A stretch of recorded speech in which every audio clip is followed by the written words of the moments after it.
Hello everyone, एक बार फिर से आप सभी का स्वागत है हमारे channel current affairs by Ravi पे। और ये है हमारी डेली करंट अफेयर्स की सीरीज़ जिसमें हम हर दिन most important top 12 current affairs को यहाँ पे डिस्कस करते हैं। आज की क्लास में हम देखेंगे कि 13 दिसंबर 2025 के 12 मोस्ट इंपॉर्टेंट न्यूज़ कौन कौन से हैं। और फ्रेंड्स, अगर आप इनमें से किसी भी एग्जाम की तैयारी कर रहे हैं तो आप हमारी इस क्लास को ज़रूर कंसिडर करिएगा करंट अफेयर्स की तैयारी के लिए, क्योंकि इन क्लासेस से आपको करंट अफेयर्स के सेक्शन में बहुत ज़्यादा हेल्प मिलने वाली है। ठीक है, इससे आपकी जो प्रिपरेशन है करंट अफेयर्स की वो बहुत ही बेहतरीन होने वाली है। अगर आप पहली बार हमारे चैनल को विजिट कर रहे हैं तो कम से कम 10 से 15 दिन आप हमारी इन क्लासेस को करके देखिए। इसका जो रिजल्ट है वो आप अपने मॉक टेस्ट और एग्जाम्स में डेफिनेटली देखेंगे। करंट अफेयर्स के सेक्शन में जो आपका स्कोर है वो हर दिन बेहतर होता जाएगा। ठीक है, विद दिस नोट चलिए हम स्टार्ट करते हैं आज की अपनी क्लास। और क्लास पर आने से पहले बस 1 मिनट की इन्फॉर्मेशन है यहाँ पर आपके लिए। जैसे कि आप जानते हैं कि हर मंथ की करंट अफेयर्स की ई बुक हमारी वेबसाइट पर आती है, तो सिमिलरली नवंबर मंथ की जो हमारी करंट अफेयर्स की ई बुक है 2025 के लिए, वो भी वेबसाइट पर लॉन्च हो चुकी है।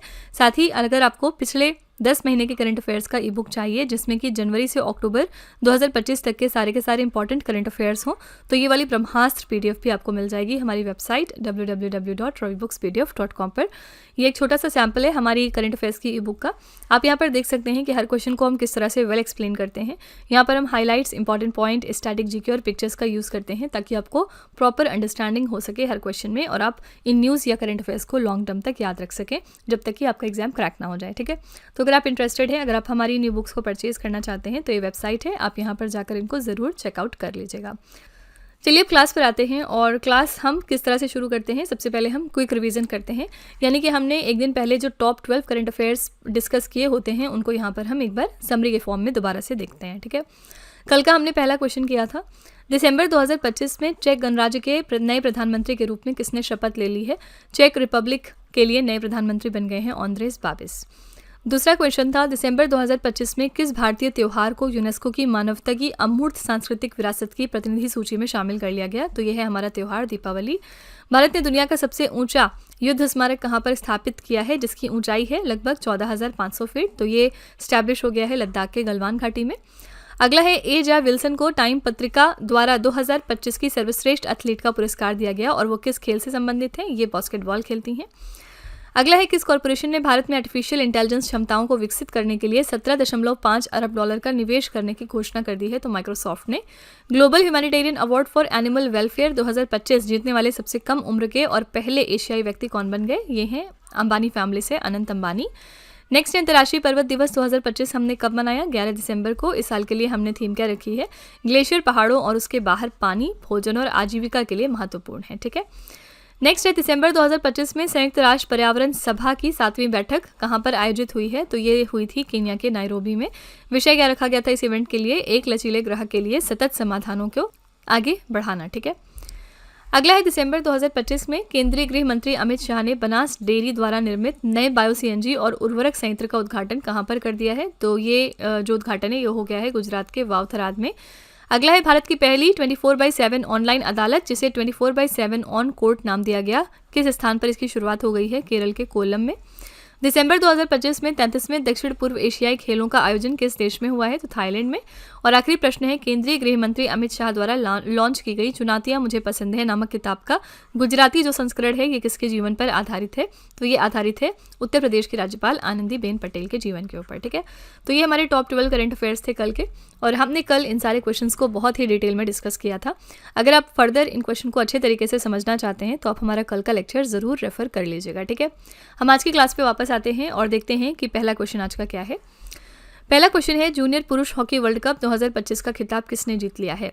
इस साल junior men's hockey world cup किस टीम ने जीता है, करेक्ट आंसर हो जाएगा डी ऑप्शन, जर्मनी। ठीक है, जर्मनी विनर रही है इस चैंपियनशिप के लिए। तो टूर्नामेंट का परिणाम, इसके बारे में सारे फैक्ट्स देख लेते हैं। सबसे पहले विजेता टीम रही है जर्मनी और ये जर्मनी का रिकॉर्ड 8वां जूनियर हॉकी वर्ल्ड कप खिताब है, यानी 8वीं बार इन्होंने इस चैंपियनशिप को जीता है। उपविजेता टीम रही स्पेन की, यानी जर्मनी ने स्पेन को फाइनल्स में हराया। फाइनल्स में जर्मनी ने स्पेन को 1-1 से बराबरी के बाद पेनल्टी शूटआउट में 3-2 से हराया था। ठीक है, यहाँ पर मैच जो है वो ड्रॉ हो गया था और फिर पेनल्टी शूटआउट हुआ इस इवेंट का कंक्लूजन निकालने के लिए। तीसरा स्थान मिला है भारत को। भारत ने यहाँ पर कांस्य पदक के मुकाबले में अर्जेंटीना को 4-2 से हराया था।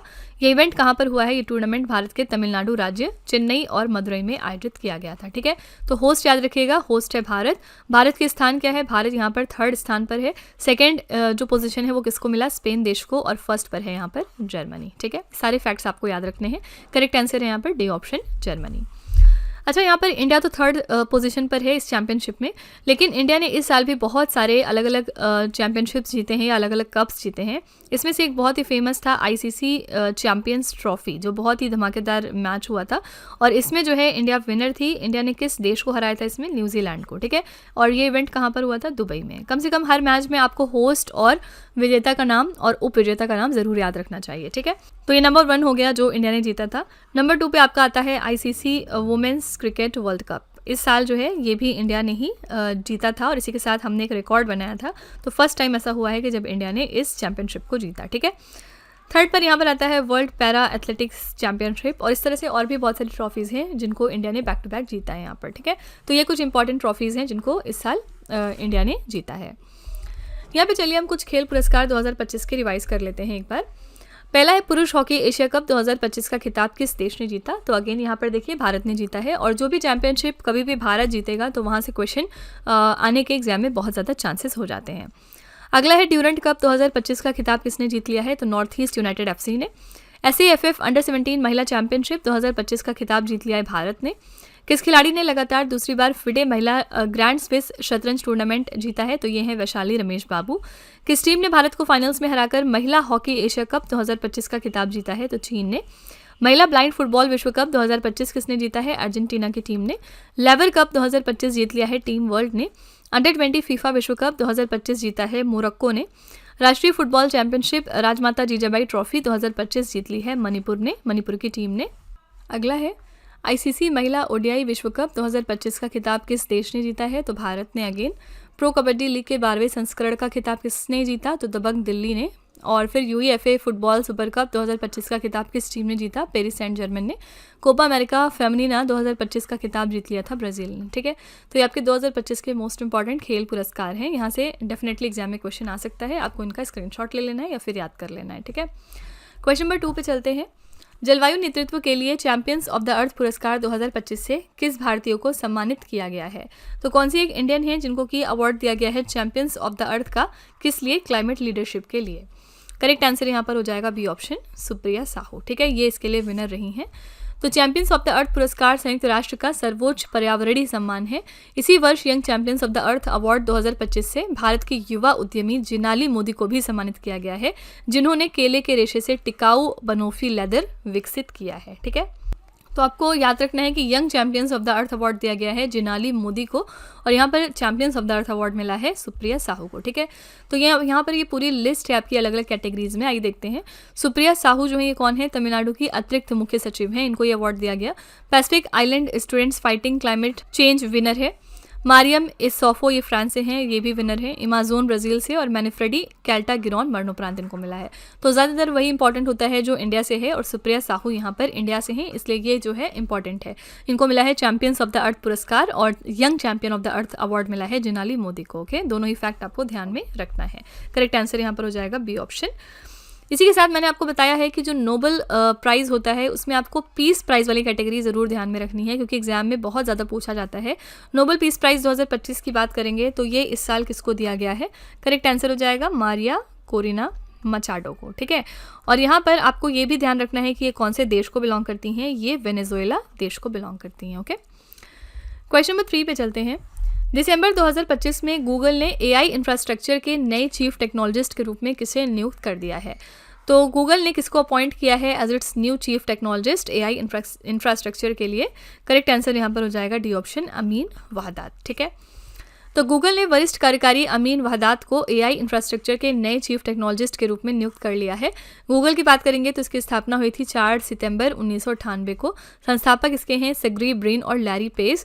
मुख्यालय कहाँ पर है, इसका मुख्यालय है कैलिफोर्निया में, और इसकी पेरेंट कंपनी है अल्फाबेट इंक। ठीक है, तो यहाँ पे याद रखिएगा कि गूगल ने अपना नया चीफ टेक्नोलॉजिस्ट बना लिया है अमीन वहदात को, अपने किस पर्पज़ के लिए, AI इंफ्रास्ट्रक्चर के लिए। ओके, ऑप्शंस में है सुंदर पिचई और सत्य नडेला भी। तो सुंदर पिचई कौन है, इंडियन, इनका नाम बहुत फेमस है और ये गूगल के CEO हैं। ठीक है, और सत्य नडेला की बात करेंगे तो ये CEO हैं माइक्रोसॉफ्ट के लिए। Doctor Brijesh Iyer as such कोई इंपॉर्टेंट पर्सनैलिटी नहीं है। ठीक है, क्वेश्चन नंबर 4 है। एशिया के पहले संरक्षित शाही पक्षी अभयारण्य चराई चुंग को पुनः जीवित करने के लिए चराई चुंग महोत्सव किस राज्य में मनाया गया है। आपको सिंपली बताना है कि चराई चुंग फेस्टिवल कौन से राज्य में मनाया गया है, किस लिए चराई चुंग को रिवाइव करने के लिए, और ये क्या है कि एशिया की पहली प्रोटेक्टेड रॉयल बर्ड सैंक्चुरी है। करेक्ट आंसर हो जाएगा ए ऑप्शन असम। ठीक है, चराई चुंग नाम का त्यौहार असम राज्य में मनाया गया है। एशिया के पहले संरक्षित शाही पक्षी अभयारण्य चराई चुंग को पुनः जीवित करने के लिए असम के माजुली में चराई चुंग महोत्सव को आयोजित किया गया। इस महोत्सव का उद्देश्य क्या था? इस ऐतिहासिक पक्षी अभयारण्य की विरासत को बचाना और उसके नाजुक पारिस्थितिक तंत्र को पुनः जीवित करना, जिसकी स्थापना 1663 में अहोम राजा प्रताप सिंह ने करी थी। ठीक है, करेक्ट आंसर यहाँ पर हो जाएगा ए ऑप्शन असम। चराई चुंग फेस्टिवल नाम का त्यौहार असम में मनाया गया है। यहाँ पे हम बर्ड सैंक्चुरीज़ की बात करें तो 2 बर्ड सैंक्चुरीज़ फेमस हैं बहुत ज़्यादा, और इनका नाम है नागी एंड नक्ती बर्ड सैंक्चुरीज़। ठीक है, कहाँ पे लोकेटेड है? सबसे पहले ये दोनों बर्ड सैंक्चुरीज़ जो हैं वो बिहार की हैं। इंपॉर्टेंट क्यों है? क्योंकि लास्ट ईयर 2024 में इनको रामसर साइट का स्टेटस मिल गया था। ठीक है, इस साल किस वजह से अगेन ये न्यूज़ में आई है? क्योंकि बिहार से हमारी 94th नंबर की रामसर साइट बन गई है, और ये कौन सी साइट है? हमारी गोगाबील लेक। ठीक है, गोगाबील लेक जो है ये बिहार में है, और ये इंडिया की 94th नंबर की रामसर साइट बनी। इसी के साथ ये बिहार की 6वीं नंबर की रामसर साइट बनी थी। इस वजह से ये एग्जाम में पूछ लिया जाता है कि बिहार में कुल कितने रामसर साइट है, तो 6 हैं, उनमें से 2 कौन से हैं? नागी और नक्ती। इस वजह से ये अगेन इस साल न्यूज़ में आ गए थे। ठीक है, तो यहाँ पर आपको ये तरीका ध्यान में रखना है कि किस तरह से आपको करंट अफेयर्स को रिलेट करके याद रखना है। अब ऑल्दो ये जो नागी और नक्ती बर्ड सैंक्चुरीज़ हैं, इनको रामसर साइट का स्टेटस 2024 में मिला है, लेकिन अगेन ये आपसे इस साल क्यों पूछे जा सकते हैं? क्योंकि यहाँ से हमको 94th नंबर की रामसर साइट इसी साल मिली है बिहार से। ठीक है, क्वेश्चन नंबर 5 पे चलते हैं। 11 दिसंबर 2025 को यूनिसेफ का कौन सा स्थापना दिवस मनाया गया? तो यूनिसेफ का कौन सा फाउंडेशन डे हमने सेलिब्रेट किया है 11 दिसंबर को? आंसर हो जाएगा 69वां। ठीक है, ए ऑप्शन करेक्ट है। 11 दिसंबर 2025 को यूनिसेफ का 79th नंबर का हमने स्थापना दिवस सेलिब्रेट किया है। यूनिसेफ की स्थापना हुई थी 11 दिसंबर 1946 को संयुक्त राष्ट्र महासभा द्वारा द्वितीय विश्व युद्ध प्रभावित बच्चों के लिए। ठीक है, इस साल के लिए हमने थीम क्या रखी है? मेरा दिन मेरे अधिकार और, यानी कि माई डे माई राइट्स। ठीक है, यहाँ पर और नहीं होना चाहिए, मेरा दिन मेरे अधिकार। यहाँ पे यूनिसेफ की बात करेंगे तो फुल फॉर्म है यूनाइटेड नेशंस चिल्ड्रन फंड। इसको आप हिंदी में कहते हैं संयुक्त राष्ट्र बाल कोष। पहले इसे संयुक्त राष्ट्र अंतर्राष्ट्रीय बाल आपातकालीन कोष के नाम से जाना जाता था। इसकी स्थापना हुई है 11 दिसंबर 1946 में। इसको हम यूनिसेफ दिवस के नाम से हर साल अब मनाते हैं।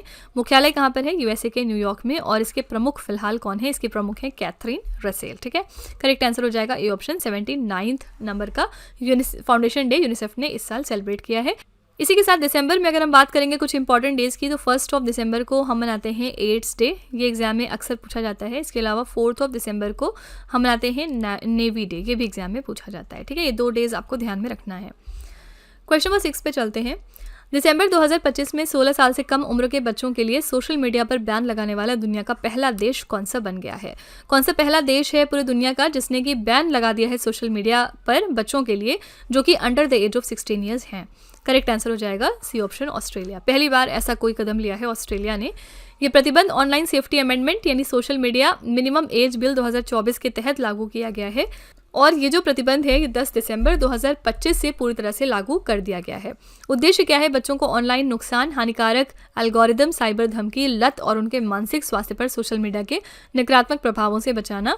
नोट यहाँ पे लिखा है कि मलेशिया ने 2026 से 16 साल से कम उम्र के बच्चों के लिए सोशल मीडिया पर प्रतिबंध लगाने की घोषणा करी है। ठीक है, तो अनाउंसमेंट जो है वो पहले मलेशिया ने करी है, लेकिन इंप्लीमेंट जो है वो ऑस्ट्रेलिया ने ऑलरेडी कर दिया है। इसी के साथ ऑस्ट्रेलिया पहला देश बना जिसने कि सोशल मीडिया को बैन किया है बच्चों के लिए जो कि 16 साल से कम उम्र के हैं। ठीक है, इस तरह का सिमिलर डिसीजन डेनमार्क ने भी लेने की सोची है। डेनमार्क ने डिसाइड किया है कि वो अपने यहाँ पर सोशल मीडिया को बैन करेंगे उन बच्चों के लिए जो कि 15 साल से कम उम्र के रहेंगे। ठीक है, लेकिन जो 13 और 14 साल के बच्चे हैं उनके लिए थोड़ी सी यहाँ पर फ्रीडम दी है डेनमार्क ने, और उन्होंने कहा है कि 13 और 14 साल के बच्चे अपने पेरेंट्स की इजाज़त से सोशल मीडिया को यूज़ कर सकते हैं। ठीक है, तो ऐसा सिमिलर अनाउंसमेंट डेनमार्क ने भी किया है, लेकिन टोटल जो बैन होता है वो पहली बार ऑस्ट्रेलिया ने किया है, और अब यहाँ पर 16 साल से कम उम्र के जो बच्चे हैं वो सोशल मीडिया को यूज़ नहीं कर सकते हैं। ठीक है, क्वेश्चन नंबर 7 है रेड सी फिल्म फेस्टिवल 2025 में गोल्डन ग्लोब हॉराइजन अवार्ड से किस अभिनेत्री को सम्मानित किया गया है?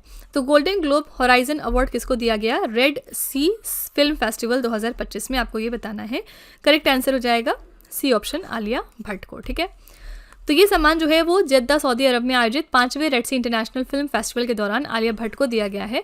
और यहाँ पर ट्यूनिशियाई मिस्री अभिनेत्री हैं हिंद सबरी को इनको जो है ओमर शरीफ अवार्ड से सम्मानित किया गया। तो आपको याद रखना है कि आलिया भट्ट को गोल्डन ग्लोब हॉराइजन का अवार्ड दिया गया है, कहाँ पर, रेड सी फिल्म फेस्टिवल 2025 में। ये क्वेश्चन इंपॉर्टेंट है। और मैंने आपको ऑलरेडी एक बार रिवाइज करवाया था कि आलिया भट्ट को एक और कौन सा इंपॉर्टेंट अवार्ड मिला हुआ है कुछ दिनों पहले। तो आलिया भट्ट ने जीत लिया था 70th फिल्म फेयर अवार्ड में बेस्ट एक्ट्रेस का अवार्ड, ठीक है। बेस्ट एक्ट्रेस का अवार्ड इनको मिला था इनकी मूवी जिगरा के लिए। इसी के साथ ये इनका 6वां अवार्ड था बेस्ट एक्ट्रेस का फिल्म फेयर का। और इतने सारे अवार्ड जीतने वाली ये पहली अभिनेत्री बन गई हैं फिल्म फेयर में, ठीक है। और मैंने आपको ये भी बताया था कि अगर हम मेल की बात करेंगे तो 2 विनर्स थे इसमें। पहले हैं Amitabh Bachchan I want to talk के लिए, और दूसरे हैं कार्तिक आर्यन चंदू चैंपियन के लिए इनको मिला था। तो ये सारे फैक्ट्स आपको ध्यान में रखने हैं, ठीक है। क्वेश्चन नंबर 8 है, दिसंबर 2025 में भारत की पहली शून्य उत्सर्जन वाली इलेक्ट्रिक ट्रक परियोजना का अनावरण किसने किया है? तो इंडिया की first zero emission electric truck project को फ्लैग ऑफ किसने कर दिया है? करेक्ट आंसर है सर्बानंद सोनोवाल ने, ए ऑप्शन, ठीक है। कौन है ये हमारे मिनिस्टर हैं पोर्ट्स, शिपिंग एंड वाटरवेज के। थोड़े से फैक्ट्स देखते हैं इस क्वेश्चन से रिलेटेड। तो केंद्रीय बंदरगाह, जहाज रानी एवं जलमार्ग मंत्री सर्बानंद सोनोवाल ने वर्चुअल माध्यम से भारत की पहली शून्य उत्सर्जन वाली इलेक्ट्रिक ट्रक परियोजना का अनावरण कर दिया है। ये ग्रीन ट्रक ट्रांजिशन प्रोग्राम के तहत दीनदयाल पोर्ट अथॉरिटी के लिए विकसित की गई है। इलेक्ट्रिक ग्रीन ट्रक क्या है? ये एक प्रकार के टग बोट होते हैं जो परंपरागत रूप से बंदरगाहों और जलमार्गों में बड़े जहाजों को खींचने, धकेलने या नियंत्रित करने का काम करते हैं, ठीक है। करेक्ट आंसर है ए ऑप्शन सर्बानंद सोनोवाल। कौन है ये मिनिस्टर हैं पोर्ट्स, शिपिंग एंड वाटरवेज के लिए। ऑप्शन में है पीयूष गोयल, हरदीप सिंह पुरी और नितिन गडकरी। पीयूष गोयल कौन है? ये हमारे मिनिस्टर हैं कॉमर्स एंड इंडस्ट्री के लिए। हरदीप सिंह पुरी मिनिस्टर हैं हमारे पेट्रोलियम एंड नेचुरल गैस के लिए। और नितिन गडकरी मिनिस्टर हैं हमारे road transport and highway authorities के लिए, ठीक है। क्वेश्चन नंबर 9 है, टाइम मैगजीन ने 2025 सीईओ ऑफ द ईयर किसे नामित किया है? तो टाइम मैगजीन ने अपना 2025 का सीईओ ऑफ द ईयर बना दिया है नील मोहन को, डी ऑप्शन करेक्ट है। कौन है ये? तो टाइम मैगजीन ने भारतीय मूल के यूट्यूब सीईओ नील मोहन को 2025 सीईओ ऑफ द ईयर नामित किया। तो ये जो है भारतीय मूल के यूट्यूब सीईओ हैं, ठीक है। करेक्ट आंसर है डी ऑप्शन नील मोहन। क्वेश्चन नंबर 10 है कि संस्था ने लीवर रोग से संबंधित दवा परीक्षणों के लिए दुनिया के पहले एआई आधारित टूल एम-नाश के उपयोग की स्वीकृति दे दी है। एम-नाश जो है ये दुनिया का पहला एआई बेस्ड टूल है for drug trials related to liver diseases, और इसका जो यूज़ है वो अप्रूव कर दिया है यहाँ पर US food and drug administration ने। डी ऑप्शन आपका बिल्कुल करेक्ट हो जाएगा। तो एम-नाश के उपयोग की आधिकारिक स्वीकृति दे दी है एफडीए ने। एम-नाश को एफडीए के drug development tool biomarker qualification program के तहत मान्यता दी गई। ये जो उपकरण है ये मेटाबॉलिक डिसफंक्शन एसोसिएटेड स्टेटोहेपेटाइटिस, ये जो कि एक फैटी लिवर रोग का एक गंभीर रूप होता है, इसके लिए दवाओं के विकास को गति देने में मदद करने वाला है, ठीक है। करेक्ट आंसर यहाँ पर हो जाएगा D option United states food and drug administration. Option में है ICMR, Indian council of medical research, और हिंदी में क्या पढ़ते हैं? भारतीय चिकित्सा अनुसंधान परिषद। इसका जो हेडक्वार्टर है वो कहाँ पर है? नई दिल्ली में। WHO यानी वर्ल्ड हेल्थ ऑर्गेनाइजेशन, विश्व स्वास्थ्य संगठन, इसका हेडक्वार्टर कहाँ पर है? जेनेवा स्विट्जरलैंड में है। और यूरोपीय मेडिसिन एजेंसी का जो हेडक्वार्टर है वो कहाँ पर है? ये है नीदरलैंड्स के एम्स्टर्डम में, ठीक है। क्वेश्चन नंबर 11 है, दिसंबर 2025 में केंद्रीय जल शक्ति मंत्री CR पाटिल ने ग्रामीण पेयजल प्रबंधन में परिवर्तन लाने के लिए किस एप्लीकेशन को लॉन्च कर दिया है? तो हमारे यूनियन जल शक्ति मिनिस्टर हैं CR पाटिल। हाल ही में इन्होंने रूरल ड्रिंकिंग वाटर मैनेजमेंट को ट्रांसफॉर्म करने के लिए एक एप्लीकेशन लॉन्च किया। इसका नाम रखा है सुजलाम भारत एप्लीकेशन, ठीक है। तो ये इसके लॉन्च करता है CR पाटिल, जो हमारे केंद्रीय जल शक्ति मंत्री हैं। ये ऐप जो है वो भास्कराचार्य राष्ट्रीय अंतरिक्ष अनुप्रयोग एवं भू सूचना विज्ञान संस्थान के सहयोग से डेवलप किया गया है। उद्देश्य क्या है? ये नया डिजिटल प्लेटफॉर्म नागरिकों और अधिकारियों को जल आपूर्ति योजनाओं से जुड़ी वास्तविक समय की जानकारी उपलब्ध कराता है, ठीक है। करेक्ट आंसर हो जाएगा ए ऑप्शन यहाँ पर Sujalam Bharat application. Question number 12 पे चलते हैं। बवेरियन मोटर वर्क्स यानी BMW के नए सीईओ के रूप में किसे नामित किया गया, जो मई 2026 में ओलिवर जिप्स का स्थान लेंगे? तो BMW के नेक्स्ट सीईओ कौन बनने वाले हैं? इनका नाम है मिलान नेडेल्स्कोविक, ठीक है। डी ऑप्शन आपका बिल्कुल करेक्ट हो जाएगा। ये किसको रिप्लेस कर रहे हैं? ये ओलिवर जिप्से को रिप्लेस करेंगे।